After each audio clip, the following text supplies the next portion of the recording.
Azali au côté candidat la biso na mouvement. Vous êtes combattant. UDPS vivant. UDPS vivant. Merci d'abord à Nzambe qui nous permet tout le monde. Et puis merci à président Gilles. Auto Kabona il est très tard lobby à 23h moins la banda. Alors que dans d'autres pompage beaucoup de la président parti l'union. Combattant, tu sais combattant. Là, il y a des gens qui sont pied. C'est pour la combo à parlement. On a 15e fois dans l'écart. Depuis qu'il y a une opposition sur la marche, ils ont compte la Ligue des jeunes, les 14 par Arangé. Voici le concours, c'est l'un des communicateurs du parti. Nous avons traversé une situation difficile. Combat parlement, c'est à 100 formats. Alors, il faut éviter à Péba. Là, c'est la première mise au point. Message Nanga est aboyé. IDPS, ceux qui ont crédibilité, si le lot, ils ont un effort individuel, il y en a nayoté. Et ça parce qu'il y avait un leader, une personnalité à ma casse, il n'a pas de Tshisekedi. Ils sont tout tiré de lui, comme réputation, en considération. L'IT, Sali, Lelo, et 40 ans, Lobiawa. Et ça, fort et tata, on a Zarana Baninga, on a ténacité, l'achat de prise, mais les vieux ténagis bon, ils sont l'autre slogan tenu, tenez bon, si l'autre commune à pouvoir. Félix Tshisekedi, président de la République, il a la concrétisation de nos efforts individuels. Yonanga, tout ça la campagne de bouche à l'oreille pour qu'il comme chef de l'État. Président de la République, ceux qui t'ont accompagné, il à Kokokabosa, la paix Moussala, Malam FCC cash, ils ont dit accident de parcours. Ils sont dans l'élection, Mingi Bébé qui voté. L'idée première, c'était d'avoir et le président de la République et la majorité parlementaire. On a notre parti, nous avons obligé de procéder dans la composition pour mettre en place une majorité.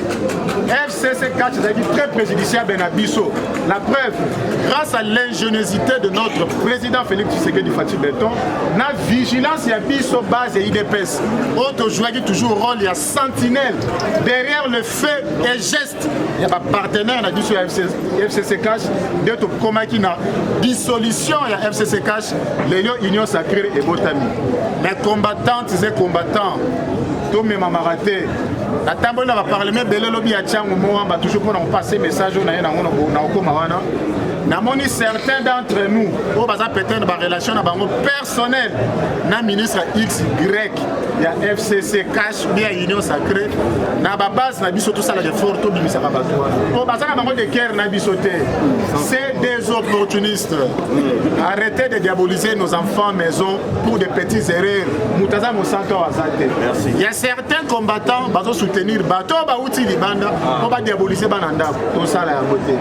Dans le bibongo pourquoi Union Sacrée, chef de l'État, c'est un discours à 6 minutes. Abiba bandi au FCC dans la révolution à Bamote. Toi qui es Union Sacrée. Ils sont tous aux compagnies chef Union Sacrée Botem. Mais bateau, tous en avons la carte Union Sacrée. Bazana agenda. On peut faire un exemple à Moutoumora Moïse Katoumi. Moïse Katoumi, c'est un partenaire, il faut te respecter. À part la carte Union Sacrée, c'est bon. Oui. Mais Union Sacrée, on va comment en otage. Union Sacrée, c'est un fait privé autant FCC, autant KHN. Comment ça n'a pas bateau à sa politique? Biso, tous les militants, combattants à IDPS, il faut te respecter pour opinion à bateau. Au nom de quel principe, Moutouaz a la carte Union Sacrée, il faut avoir des décisions où ils sont contraires à l'intérêt général. Pour permettre de voter parce que Biso IDPS, Félix Tshisekedi est mort, le baguette en sénateur. Alors, moi, en tant que chef de l'État, je sors d'un moule démocratique. IDPS, le bétail, histoire état de droit dans Mbokaoyo. IDPS, le bétail, histoire et liberté. Mobutu Namboka Ndeko régner en roi. Monsieur Depes c'est niette. Babilogo est éclaté.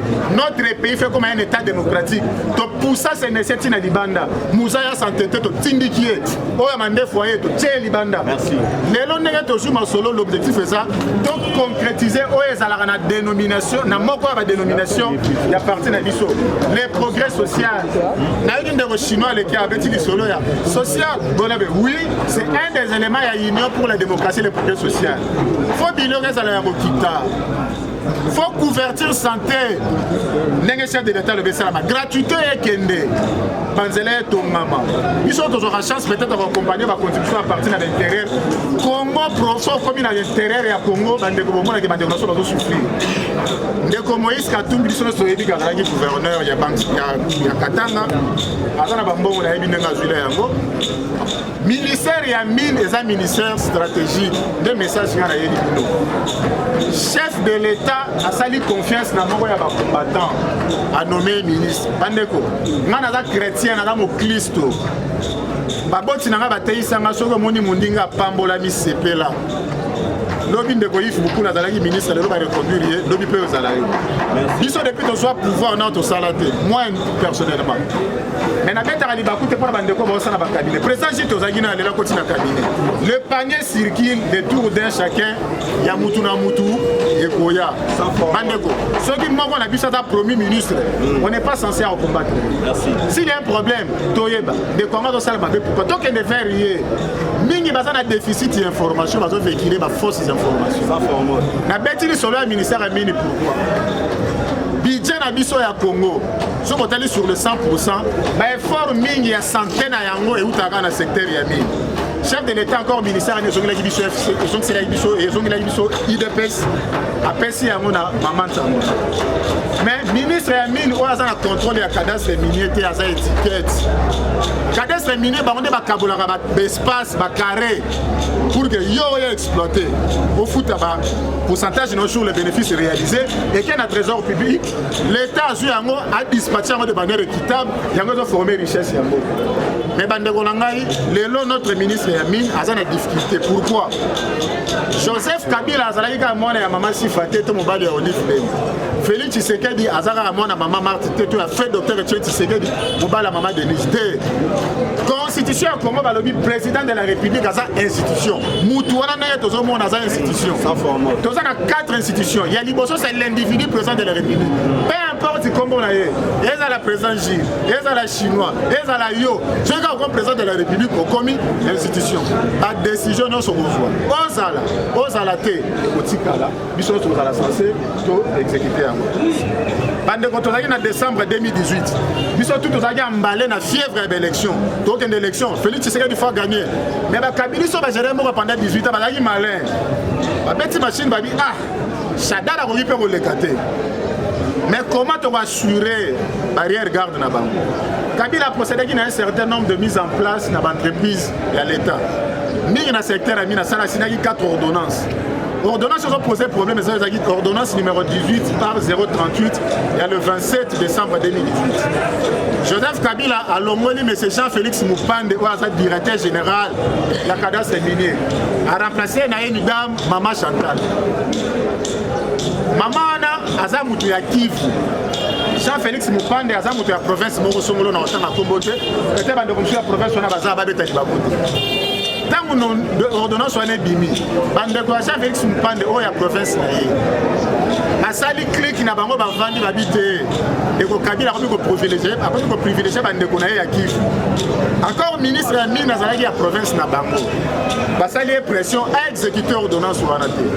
Batika a notifié, à Longwa Kéi, à commis député national. Tant que Bissot a gagné avec Félix Tshisekedi, le ministre en finance, combattant Molanda bien, arrive.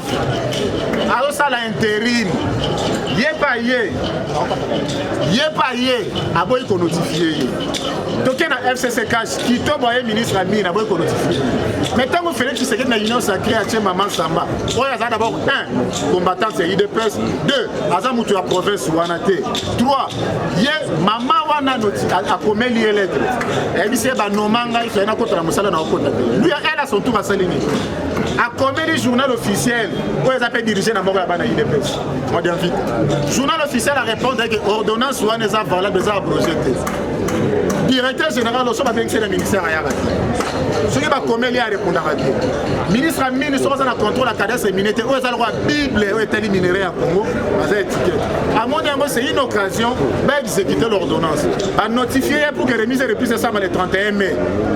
Premier ministre Sama Lukonde on a un terrain à Bango et à Tribi Bango sur Babembe a bengi ministre Yamine a exécuté va pousser le 17 juin. Le 17 juin a bengi les sous sur le bien Salamate va pousser un lobby. Va pousser un lelo pardon le 2 juillet.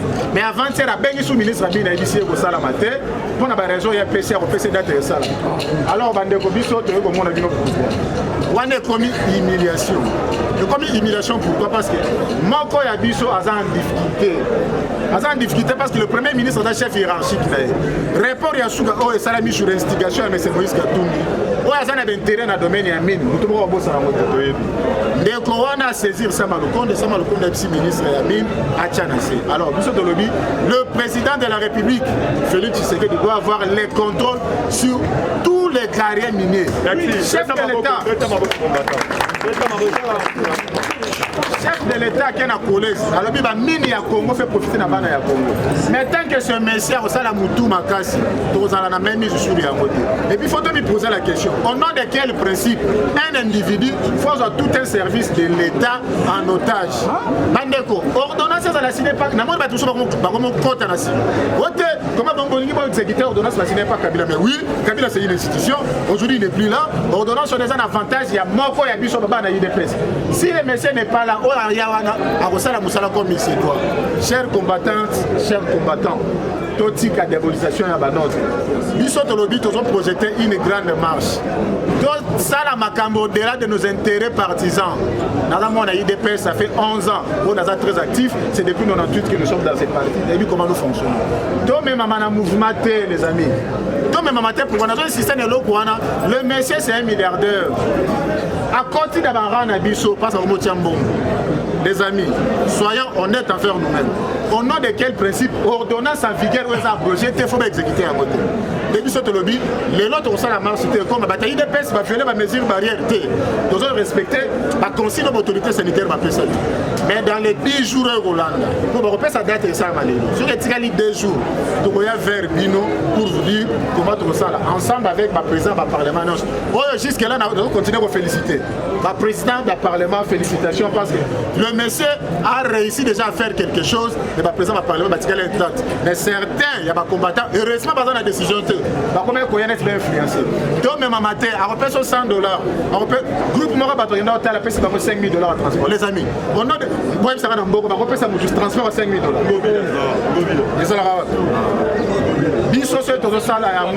Ils apprennent à intérêt d'abord un à partir. Ceux qui ministres ont mis à échouer et on a tabu son aïe. Maman, on a l'honneur sous ministre, on a bu surtout la partie encore un ministre. Tout ce qui a diabolisé de notre. Donc, ça, il va traquer, on a pourquoi? Les agarres ont passé message, il y a pression pour dire que nous avons remise et reprise au nom de l'état de droit d'exécuter l'ordonnance. Ceux qui sont dans le fond, Jean-Pierre Kapiamba, il y a un cash, à peu près qu'on a dit sur le même combattant. Des messages, les nos chers amis, combattants et combattantes, donc à Bolayango, donc Panzasango, pour un intérêt général. Mais pour la date, il y a marche pour s'organiser dans la bande. Tout ça, quand même, au pouvoir, tout ça, ma dans une opposition. Ce qui va faire sur J, tout le monde remet les corruption. Donc, pour le moyen de transport aux alentours, et tout ça, là. Je vous remercie. Robert-Télé quand même, Robert-Télé Mabo. Le peuple viva. Combattant ça viva. La Pessi, Ndeko. Comment dit papa na biso yonatra? Bazo souffrir. Exact au bonheur. Exact individu mokonde mutasali po basala bo. Une peste viva. Viva. Yaya ta on azolo ba mutabete ngali soloté. Na outil précisément la bomba. La port yonatra. Matia obozo ngobo panza yango. Une peste viva. Viva. Okokanisa okoyebake. Pays neti Congo tozata la bateau de pêche mokoté. Mais Kabila Azala 9 bateaux de pêche. Une pêche viva. Yaya mutabete ngali soloté. Soko za la posa ba image yaka na suka la kisayo. Kabila Azala 9 bateaux de pêche. Et l'on connaît le haut à Sali pendant 18 ans. Chef de l'État à lobby, port privé bakanga. Est-ce que bakanga yango ti lelo esalaka. Il faut qu'on ait que l'État congolais aza na nyongo ya batravailleur yonatra 400 millions de dollars. Mongo wana ekouta wapi une pesi viva soki to dénoncer makambo te ba conseiller chef de l'État ba royer bango te faut basala pour la matière ya moto. Pendant 18 ans, Kabila loko ba ndela usala 9 bateaux de pêche na wana akotanda na port ya Onatra puisque est en espace. Soki ba masuwa oyeye ba bateau oyeye na ba bituke na ba biloko ekoka hotel na port Onatra te et na ba port privé. Ba port oyeye na zowe. De deux, les choses sont graves. Soki ozala kana bomba, ozala ndeko asa Onatra. Chaque jour, banzete oyo babengi ba green ya minene elongwaka la port ya lede na matadi ezoke na port azowe na mwanda. Une place viva. Viva. Na émission chaque jour. Banzete on a place kenaka ngana yo toyebi. Le même Kabila ateki ndambu ya concession ya Onatra. La port ya matadi. Soki muto akena na port matadi ya Zahao. Côté la port ya Boma plutôt. Otali na droite, okomona batol moko ba entourango boy. Ezalaki Kabila atekela ngo Zumata Muzuma zalaki na pouvoir. Na yebi soko zala ndeko kuna kende. Soti benga sikoyo. Ina pesi viva. Viva. Yaya, ezosa mutema passe. Ba papa na biso on a toka 40 mois impayés. Ba futa bango te. Bazonyoka mamongo ezala maboka ensemble lividi Kabila. Na minute on a zoye bisayo. Masuwa bato oye yaki na babisi ya Transco. Ba travailleur yonatra ba kanyango balobe ko kedete ti ba ko futa bango. Masuwa na précisément eutaki na Brésil. Une passe viva. Viva. Na zone bato za la matière. Na suko tete moyena na kisiyo. Kabila sale loko wana ateka ndamu ya concession Onatra. Société wana tango kufi eloko ni les alaki. Ba série en Afrique si bando sanga matière au mangu malisangu. La 4 nango zané lobo ya jaune eza wana. Afrique si bazalaka na poser eloko wana. Bazui masangu la biso ki Afrique ici. Balongoli biloko jaune wana. Batikeli biso poudre ya pembe ya pamba. Oh masango uti Sud Afrique et la kata Congo. Ezalaki wana na port matani. Nzambe ya papa Tchati Sekedi. Nzambe ya Simon Kimbangu. Mbule beta kata salini. Tsoka nde masango wana ezalaki na poison na ka. Makambo na zoe bisola ba ja Onatra. Les choses sont graves. Quand vous société wana kufi. Beaucoup fait koufi, bayoki soni. Bazongi c'est la Onatra concession wana la yebiso ti lelo. Kabila boya bazongi c'est la Onatra. Soko ke la port en matani na droite okomona wesa wana. Baboya. Société wana a co-signé na Onatra. On a bétonné port Onatra mobimba. Ba série wana muto azalaki DG.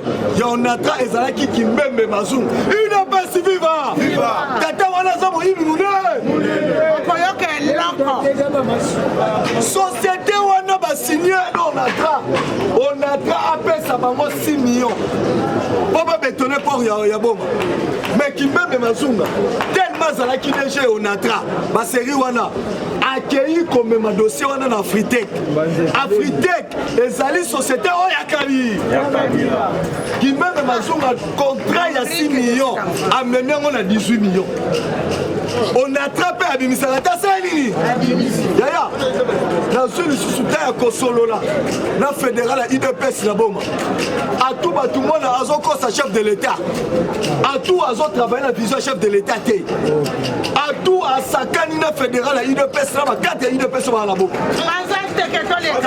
IDPS viva. Tout le monde est le bâtiment. À tout le monde a même ici fédérale à IDPS. Jour au chef de l'État Azo qui prend l'inauguration à Drag. Félix Tshisekedi. Aïe, à tout le monde a su comprendre que nous sommes bons à pesa. Azu bata pepe do babete la kema boko akena bango. Atiki fédéral à IDPS le quoi mwana muke.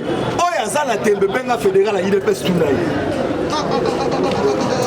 Yaya ezali somo na minute oyo nalongwe boma natiki Kabila na boma UNPS viva baconseiller chef de l'État service à renseignement DGM ANR mosala bino eza nini na minute oyo mpe nazoyebisa yo loko l'esprit ya bakongolais etelemaka te esa nini baja oyo natra balobi bakangi de bateau de pêche ya Kabila ekokende epai moko avant tolongola yango mbongo esa nini yo conseiller chef de l'État matière yango mosala no ezali yaya ntango balobi tozo concevoir pouvoir parmi petit peuple oyo aza na terrain président Félix soko aza lelo président azaka président mpo na biso bato UDPS te petit peuple wana mpe bavota ye normalement biso mpe bato ya UDPS tozo participe na kati ya petit mpe mpona chite yaya nakoyebisa yo boye histoire yonda te esalinga somo yeba yango bor ya Kabila eloko eza grave soko otelemi na port ya boma omonaka ile moko etangable na biso wana mais tu t'imagines que Kabila teka ile wana mpo bangolais bapesa ile moko kuna ya se oyo atonga bafermele na bandako na ye chef de l'État alobaki baport privé kangama ti lelo esokangama te mpo na nini il faut to interpeller baconseiller ya chef de l'État UNPS viva merci beaucoup c'est cardinal merci UDPS viva UDPS viva. Une histoire à écrire avec des lingots d'or dans les annales des femmes vertueuses. La création du trophée M. Kassalou par la Lisadel. Trophée M. Kassalou, se reconnaître le mérite de la veuve de l'opposant Étienne Tshisekedi Wamulomba. Femme d'honneur, femme forte, femme vertueuse, artisan des héros que l'on veut de vive voix. La grande première édition consiste à la remise officielle du trophée aux mains propres de Marthe Kassalou Tshisekedi fin avril 2021 à l'hôtel Béatrice à Gombe. La génération M. Kassalou, une génération sacro-sainte de jeunes filles et femmes à la ligne droite de valeurs indéfectibles pour des hommes faits et un Congo debout. Kassalou, femme sans pareil, elle mérite notre honneur. Pour tout contact, plus 243 80 89 028 30 plus 243 85 00 54 154, soit au siège de la Lisadel sur rond-point des Huileries.